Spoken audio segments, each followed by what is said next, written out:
है आज की तारीख में, और खास करके दर्शकों को, जो हमारे व्यूअर्स हैं उनको, कि 1990 से लेकर के 2005, चूँकि अमूमन जब जहाँ भी मुख्यमंत्री जी जाते हैं तो वो 1990 से लेकर के 2005 के टेन्योर को याद करते हैं। आपने भी देखा है उस टेन्योर को, और फिर 2005 से लेकर के 2025 की इस टेन्योर की अगर चर्चा की जाए तो बतौर सीनियर जर्नलिस्ट आप कितना डिफरेंस पाते हैं?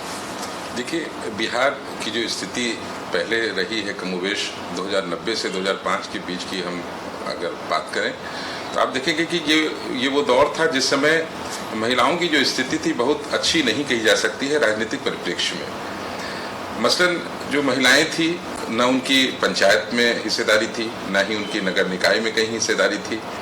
और आप देखेंगे कि 2005 में जब सत्ता में मुख्यमंत्री नीतीश कुमार आए, एनडीए का शासनकाल शुरू हुआ, तो उसमें मुख्यमंत्री ने सबसे पहले 2006 में पंचायत और जो नगर निकाय थे उसमें महिलाओं को 50% आरक्षण दिया।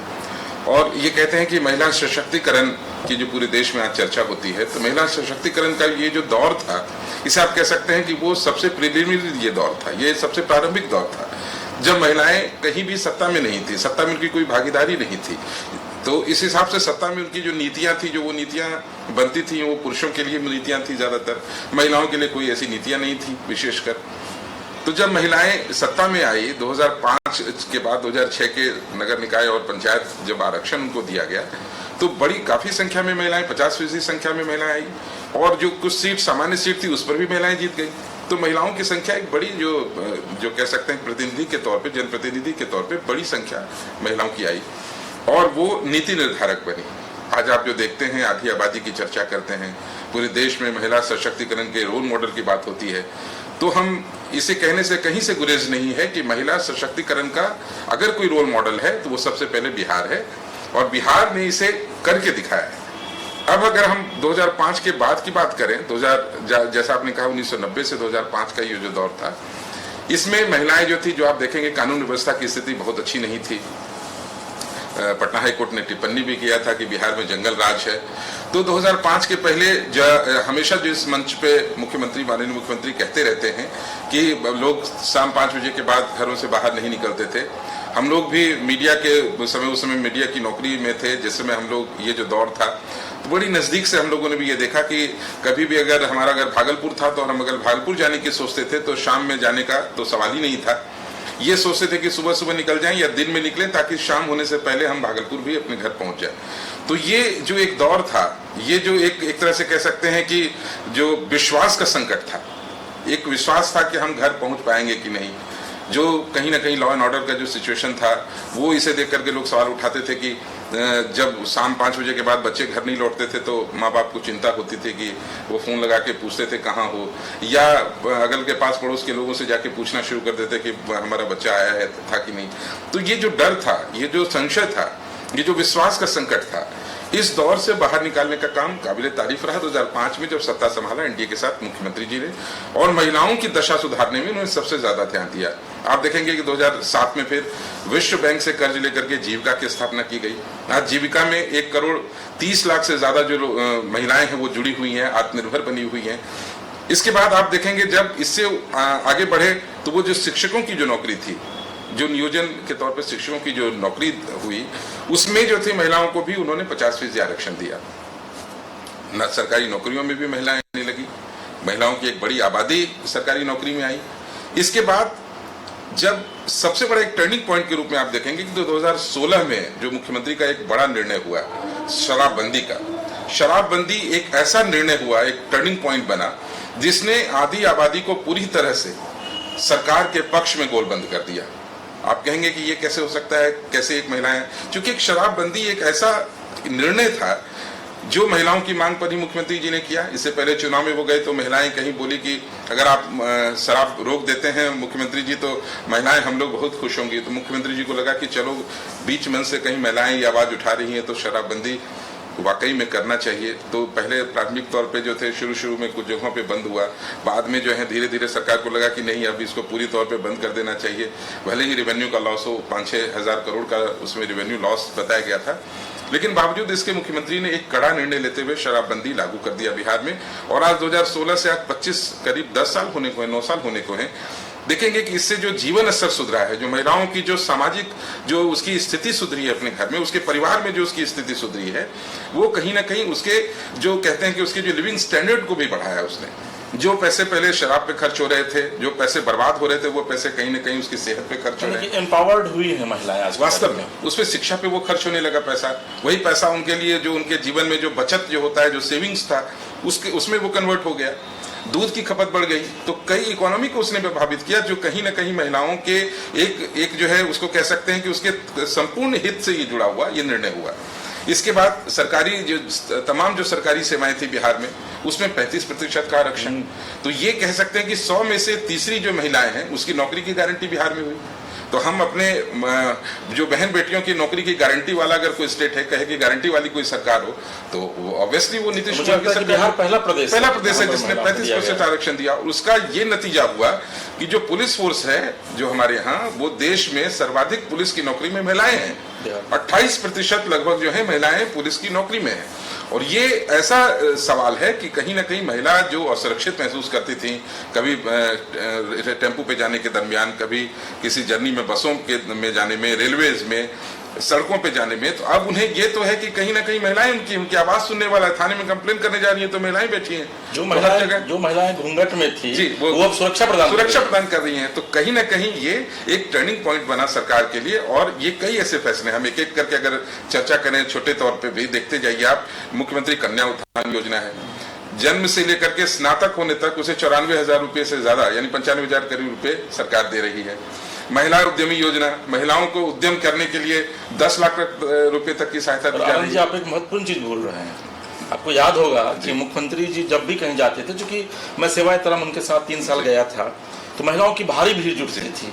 और वो मैं एक बार उनका इंटरव्यू किया था सेवाएतरम में, तो उन्होंने कहा था कि आप देखिए कि आप मेरे साथ चल रहे हैं और देखिए कि साइकिल पर किस तरीके से जा रहे हैं। अभी मैं चर्चा करने जा रहा था साइकिल योजना पर। तो आप समझिए कि उसके रिसर्च को देखने के लिए, उस पर रिसर्च करने के लिए कई देशों के लोग आए, प्रतिनिधि आए, और उन्होंने ये बताया कि साइकिल योजना से कैसे जो महिलाओं की जो स्थिति है वो सुधरी है। जो लड़कियां हैं जो कल तक स्कूल जाने से हिचकिचाती थी, उसके गार्जियन नहीं भेजते थे क्योंकि जाने में एक दूरी थी स्कूल जाने आने के लिए। दूसरा एक उनका जो आत्मविश्वास का भाव था वो उसके अंदर नहीं था। तो जो पोशाक योजना थी, वो पोशाक योजना, इसके साथ पहले पोशाक योजना शुरू हुई, फिर साइकिल योजना शुरू हुई। जो लड़कियां थी वो इतनी संबल बनी कि वो अपने पिता को अपने साइकिल पर बिठा के सब्जी लेने के लिए जाने लगे। तो ये जो एक परिवर्तन आया, एक जो सामाजिक परिवर्तन आया, इसे आप ये कह सकते हैं कि बिहार में महिलाओं में एक जागृति आई, उसके सपनों को जो एक पंख मिला। महिलाएं आज अगर जॉब कर रही हैं तो उन्हें ये गारंटी है, उनको पढ़ाई कर रही हैं तो उनको ये गारंटी है कि उनकी जॉब होगी, सरकारी नौकरी उनकी मिल सकती है। किसी भी आप राज्य में चले जाइए, जो महिलाओं के जो नौकरी का जो अभी लास्ट डेटा आप देखेंगे, उस डेटा में देखेंगे कि बिहार में जो नौकरी दी गई है उसकी संख्या बाकी जो टॉप जो 5 स्टेट्स हैं उसमें बिहार जो है वो तीसरे और दूसरे नंबर पर करीब अभी वो आ रहा है। धीरे धीरे बिहार अभी एक नंबर, जैसे जो दावे सरकार कर रही है उस हिसाब से देखें तो अगले 1 नंबर पर जा सकती है। तो इतनी संख्या में नौकरी देने वाला राज्य बिहार है। तो महिलाएं उसमें सबसे ज्यादा आबादी महिलाओं की है जो महिला ले जा रही है। तो आधी आबादी के लिए अगर कोई सोचने वाला विजनरी कोई नेता है, लीडर है, तो उस देश में नीतीश कुमार को उसमें नंबर 1 नेता के तौर पे देखा जा सकता है। इनके बाद ही कोई दूसरे नेता होंगे।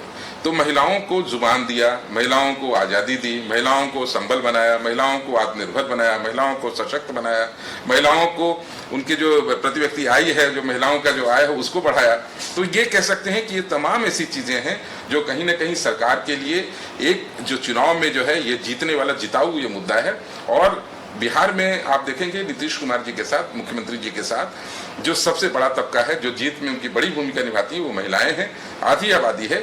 इसलिए वो हर हाल में आज भी देखेंगे जो निर्णय हुआ है 400 रुपए से जो दिव्यांगजन हैं, जो वृद्ध हैं, वृद्धजन हैं, जो विकलांग हैं, जो विधवा महिलाएं हैं, सभी लोगों को जो है 400 से सीधे 1100 रुपए उनकी जो है जो पेंशन की राशि है वो बढ़ा दी गई है।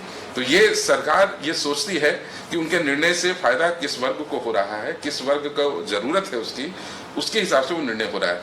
कोई अगर ये कहता है कि महिलाएं जो हैं आज की तारीख में महिलाएं जो हैं वो जितनी बातें की जाती हैं वो नहीं होती हैं, कई सवाल उठाते हैं विपक्ष। आज आप देखेंगे, अभी उदाहरण दे रहे थे हम लोग कि विपक्ष के ये कह रहा है कि हम इससे कुछ नहीं होता, हम 1500 रुपए कर देंगे।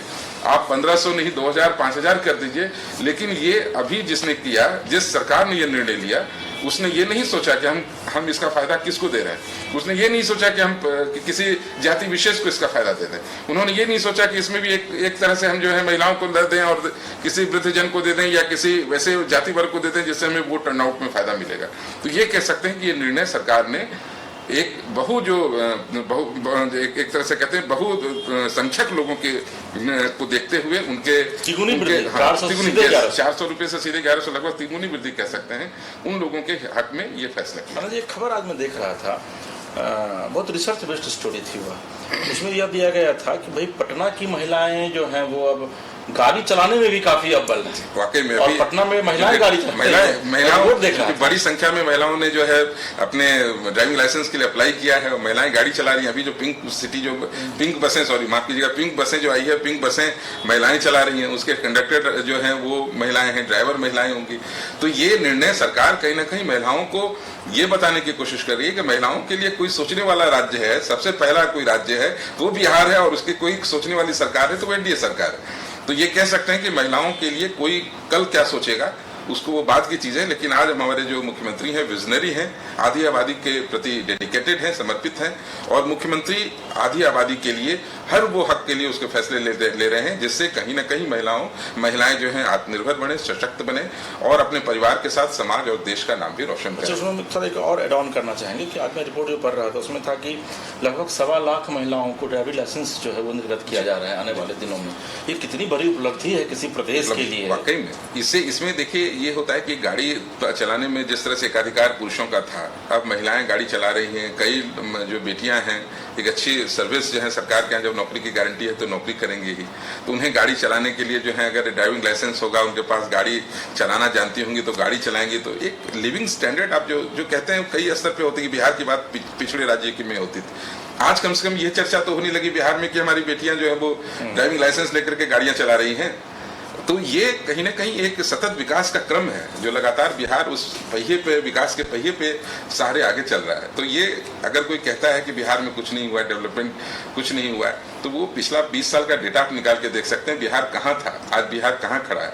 हम बात 90 से 2005 के बीच और 5 से 25 के बीच की तुलना करते हैं, कुछ नहीं था बिहार में। मुझे तो याद है कि जो बेली रोड जिस पर हम लोग चलते हैं, जिसका नाम नेहरू पथ है, वो एक सिंगल लेन रोड हुआ करता था। उस रोड वही एक पटना की सड़क थी।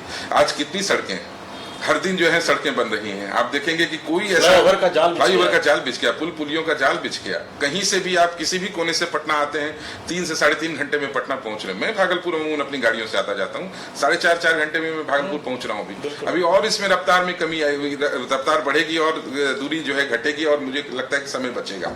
तो ये आने वाले जो समय है उसमें सतत रूप से ये विकास की जो प्रक्रिया है वो दिखाई दे रही है। मुझे लग रहा है कि आने वाले समय में अभी और तेज विकास होगा। प्रधानमंत्री मोदी जी और नीतीश जी की जोड़ी जो है वो बिहार में वाकई में कमाल कर रही है। वाकई में एनडीए देखिए इस केंद्र सरकार का बड़ा सहयोग है। बिहार के जो अपने रेवेन्यू सोर्सेस हैं उसके अलावा जो भी योजना बनती है, योजना मद में जो सरकार का सहयोग है वो जरूरी है, तभी किसी भी विकास के पहिए को आप आगे ले जा सकते हैं। इसमें आप ये देखेंगे कि बिहार हर चीज में आगे रहा है। अगर आप महिला सशक्तिकरण से इतर कृषि की बात करें तो कृषि में भी बिहार ने कई कृषि कर्मण पुरस्कार फिर बात करेंगे दूसरे दिन भी अन टॉपिक पर, क्योंकि आज हम लोग इस प्रोग्राम को महिला स्पेशल ही बनाए। क्योंकि वाकई में जितनी जानकारी आपने दी अभी कि जो कहा जाता है कि भाई एम्पावरिंग वुमेन, तो अब देखिए कि कितनी एम्पावर्ड हुई है महिलाएं। इसकी चर्चा भी आपने की और आनंद जी आप हमारे स्टूडियो आए, इसके लिए आपका बहुत बहुत धन्यवाद। तो दरअसल में ये जिस प्रसंग पर अभी हम लोग चर्चा कर रहे थे वो प्रसंग बिहार सरकार से जुड़ी हुई है, और इसमें आनंद जी ने बताया कि किस तरीके से महिलाओं के उत्थान के लिए नीतीश सरकार ने कई ऐतिहासिक न सिर्फ निर्णय लिए बल्कि उसको सरजमीं पर भी उतारा। आपको हमारा यह कार्यक्रम अगर अच्छा लगे तो आप न्यूज़ बाय स्कोप को सब्सक्राइब कीजिए, लाइक कीजिए, शेयर कीजिए, कमेंट बॉक्स में अपना कमेंट जरूर डालिए। और तब तक के लिए अपने कैमरा पर्सन राज बल्लभ के साथ इसके राजीव को दीजिए इजाज़त, और आप देखते रहिए न्यूज़ बाय स्कोप।